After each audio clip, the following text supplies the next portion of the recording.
بسم اللہ الرحمن الرحیم الحمد للہ وکفی وسلام علی عبادہ الذین اصطفی اما بعد۔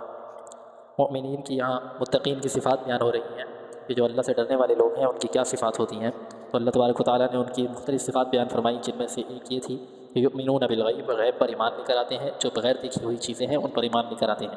ایک اور ارشاد فرمائی تھی ویقیمون الصلاۃ، جو جسمانی عبادات میں سب سے اہم اور مقدم تھی۔ اس کے بعد ومما رزقناہم ینفقون، مالی عبادات کا بھی اللہ تبارک و تعالیٰ نے ذکر کر دیا تھا۔ آج اللہ تبارک و تعالیٰ ایک اور صفت بیان کر رہے ہیں متقین کی، والذین یؤمنون بما انزل الیک وما انزل من قبلک،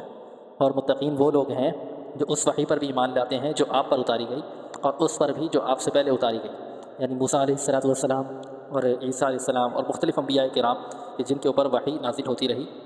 اللہ تبارک و تعالیٰ وحی نازل کرتے رہے، تو اس کے اوپر بھی متقین وہ لوگ ہیں ایمان لے کر آتے ہیں، اگرچہ یعنی اس چیز پر ایمان لے کر آتے ہیں کہ وہ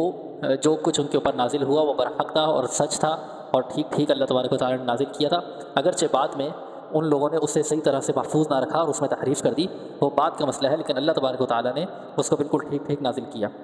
یؤمنون بما انزل الیک، اور اس وحی پر بھی ایمان لاتے ہیں جو آپ پر اتاری گئی، نبی علیہ السلام پر جو اتاری گئی، اس کے اندر قرآن بھی شامل ہے اور حدیث مبارکہ بھی شامل ہے۔ تو یہ دونوں وحی جو ہیں یہ وحی دونوں طرح قرآن اور حدیث دونوں وحی کہلاتی ہیں۔ تو اللہ تبارک و تعالیٰ اس چیز کی طرف اشارہ فرما رہے ہیں کہ متقین وہ لوگ ہیں کہ جو اس وحی پر ایمان لاتے ہیں کہ جو آپ پر نازل کی گئی، اور اس وحی پر بھی ایمان لاتے ہیں جو موسیٰ علیہ السلام اور عیسیٰ علیہ السلام اور جتنے بھی انبیاء پہلے اللہ تبارک و تعالیٰ کی طرف سے آتے رہے، تو ان کے اوپر جو وحی نازل کی گئی اس کے اوپر بھی ایمان لاتے ہیں۔ آگے ایک اور صفت بیان کر رہے ہیں متقین کی، وبالآخرۃ ھم یوقنون، اور وہ آخرت پر یقین رکھتے ہیں۔ یہ آخرت کا ذکر الگ سے اس لیے بیان کیا کیونکہ آخرت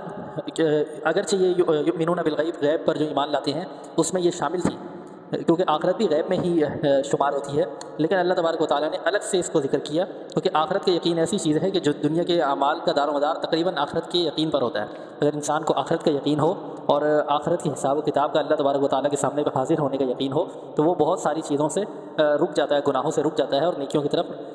کوشش کرتا ہے۔ لیکن اگر آخرت کا یقین نہ ہو تو وہ بہت سارے گناہوں کی طرف جاتا ہے، تو اس لیے اس کو الگ سے بیان کر دیا وبالآخرۃ ھم یوقنون اولئک علی ھدی من ربہم واولئک ھم المفلحون۔